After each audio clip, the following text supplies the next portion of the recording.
Okay, we're go. I'm live. I'm live. Okay, just wait for us. There we are, and Laser Dragons were back. Can you believe that? We've been doing this for 2 videos now, and we are doing creative design for magical items, creatures, builds, homebrewing, and things of that nature. And on that topic, I was thinking today, should you play a game completely as written? I know that there's people out there that really, really push for the rules to be entirely like as is. But I feel homebrew can be very beneficial to games that have already been made. Home brewing has a lot of benefits. I won't go into all of them, but homebrew can also be very hard for players to take on. And I was thinking about it. Well, how do I know when I should put homebrew into a game and when I shouldn't? And that really comes down to kind of some rules that I put on myself. Is it going to make the game better? Is it going to make the game faster and easily accessible?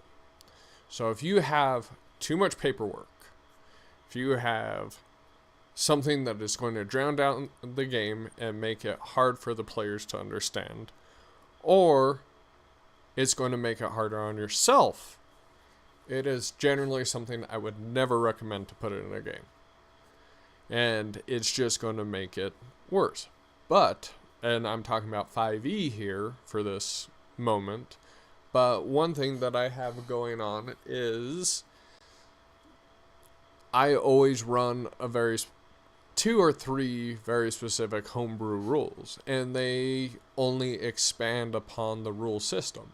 There isn't a lot of written material for what do you do in a town, what do you do inside of a kingdom.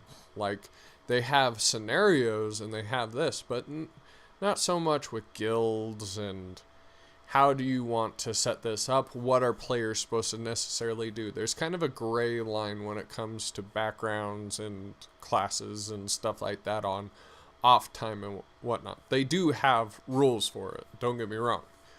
But there isn't much flavor or stuff you would really want to put into a campaign.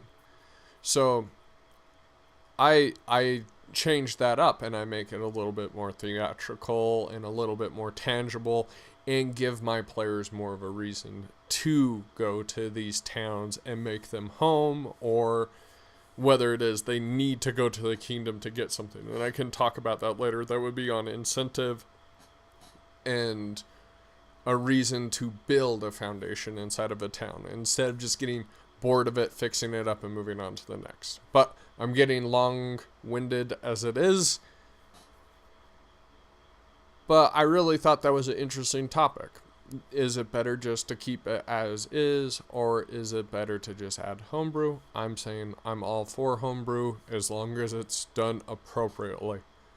But other than that, we do need to make something, and I was thinking, if you are a tavern brawler with a tavern brawler feat, one of my favorite feats, yes, little foots running around, either way, it is my favorite, and you can pick up anything and use it as a weapon. Improvised weapon, if you will. Well, if you had said feat, what would be really fun to do with it? What would that item that you would want to pick up and do damage with? Well, I was thinking, well, there could be enchanted items or maybe some caltrops or something like that. That would be fun to like just kind of keep on your person just so you could do something. And I was thinking like ball bearings, like large ball bearings that you could change the terrain with. And like, let's just say each one, when they connect, they have a chance to do like chaining damage. Like there's a lightning strike that goes off of it and hits another creature, or just an adjacent thing in a 10-foot range or 5-foot, something close, so you can hit an ally or another creature. I always love objects like that that make you question if you should do it or not. But that would be really fun, having an item like that that you could throw out there, change the terrain, and I was thinking maybe something equivalent to the spell of Grease. And I thought that was pretty interesting. But I feel this video has gone on long enough and we should just upload it already because I need to get more content. And hopefully you guys give it a thumbs up, comment below, subscribe, and all that. Or thumbs down, not come back and all that. But let me know why. Because we need to make good shows, good content, and get you guys back in here. But either way, I'm going to keep on talking, hit my microphone and all this, and I'm walking away. Oh, yes. Laser dragons, we must fly! Okay, I'm going to do I do that every time? Ugh.